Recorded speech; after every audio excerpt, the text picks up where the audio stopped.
Hello, good evening, good morning, good afternoon, good night. Pick one of those that you like. um, how's it going? How's everybody doing? I know a lot of people be stressing. I do, and I'm stressing too, and I'm even being sensitive about anything. I got food in my belly, I have my health, I got a roof over my head, and my little puppy's doing okay, so I'm really grateful for that. And I know everybody's stressing, and so it's really kind of like the topic of this video, I guess. And I guess like within the parameters of capitalism and just kind of like what capitalism means to you. I'm sure everybody's got a definition for it, so let's discuss. I've come across a good amount of people who believe that capitalism is synonymous with the American dream. That anyone can make it if they have the right amount of smarts and if they work twice as hard. And I'm no scholar or anything like that. I haven't studied the economy or anything like that. The only studying of the economy I've done is just my own personal experiences in it, and from observing and learning other people's experiences within the capitalistic economy. So yeah, I'm really interested of if that definition is close to yours, or you got an outlier definition out there, then please feel free to share. I would love to know your thoughts. And this is a question that's been, or an argument that's been going on for a long time. This isn't a new argument or a new discussion or anything like that, but I think it's particularly relevant now. Considering we're in the midst of a COVID pandemic. The last time the economy crashed in 2008, it was from banks making high-risk investments, and when that failed, they transferred the risk onto you and then got bailed out by the government because they were too big to fail. People protested. So yeah. So now this time the economy crashes is because of a global pandemic. And people were forced to close their businesses through no fault of their own. It was a pandemic. And consequently, many people had to file for unemployment. I think the number is reaching towards 40 million now. So again, what does capitalism mean to you in this context? The first action our government took was to print out $3 trillion for a bailout. I've heard 3 trillion, I've heard 6 trillion. So, if you have any information about that, please share. I'm just gonna go off at 3 trillion because that's what I heard. Word on the street. The government had a $3 trillion bailout, no questions asked. I mean, they're and the only record of this is through a voice vote, which that voice vote consisted of a no in a low baritone voice. All the other votes were for it. And apparently there wasn't even going to be that if it wasn't for one lone congressman who's made efforts for any measure of accountability there. Republican, by the way. And so 3 trillion printed just like that. And who gets it? The transparency on that is even less clear than the vote. At least in my perspective.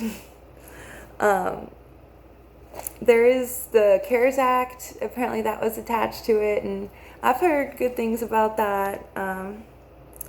But as with so many things in Washington, if there's some good thing for, people like you and me, it's always attached to something better for the people that are already at the top. So I'm, yeah, take that for what you will. So now all that's said and done, or unsaid and done, pun intended. Now the discussion is around who qualifies as a small business so they can receive a small business loan.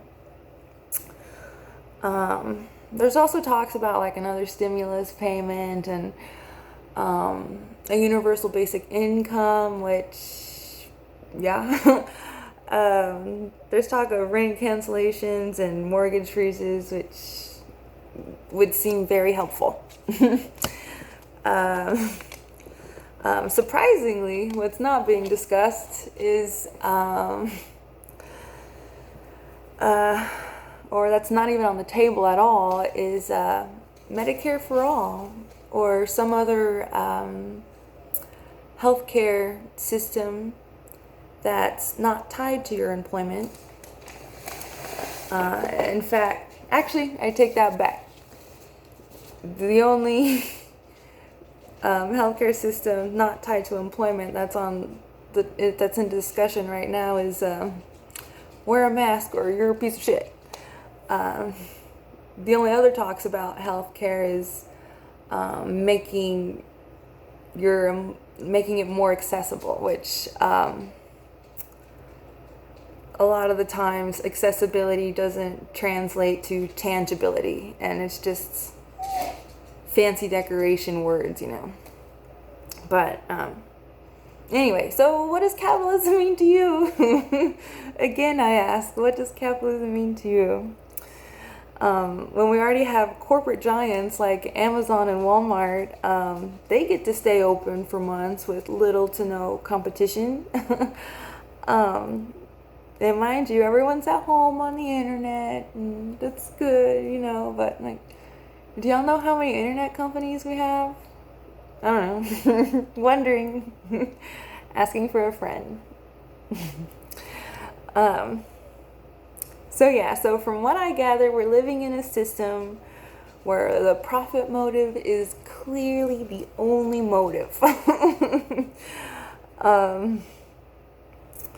And so a handy tool to have in your profit motive over everything tool belt or toolkit is a transfer of risk.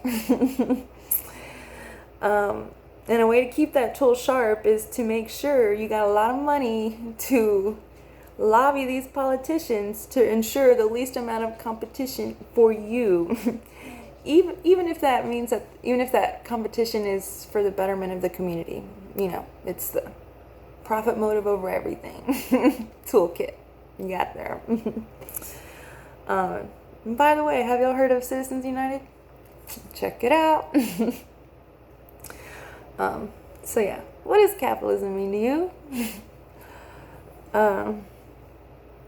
So in conclusion, from my perspective, a way out of this self-destructive system is already in place. Lucky us. And that way out is Bitcoin. It's been likened to digital gold, and Bitcoin is money, just like coins, cash, debit card, or property for that matter is money, except it offers a certain stability in a system that's particularly sensitive to global pandemics and money printing. So in other words, a safe way to save your money within a system where a feature of the system is a boom-bust cycle, not a glitch. It's a feature, the boom-bust, is to save your money with Bitcoin. It's like gold. It doesn't fluctuate it as much as paper money or fiat money does.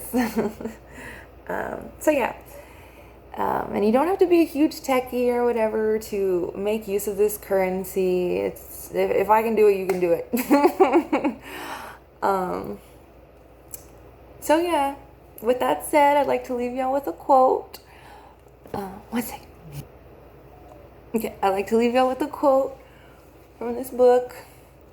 The Moon is a Heart's Mistress. It's a sci-fi book. If you're not into sci-fi, you might be into this. It's really good. Stranger in a Strange Land is also a pretty good book. But anyway, I'll leave you with this quote. The context is it's a group of people and they're talking about politics. Okay.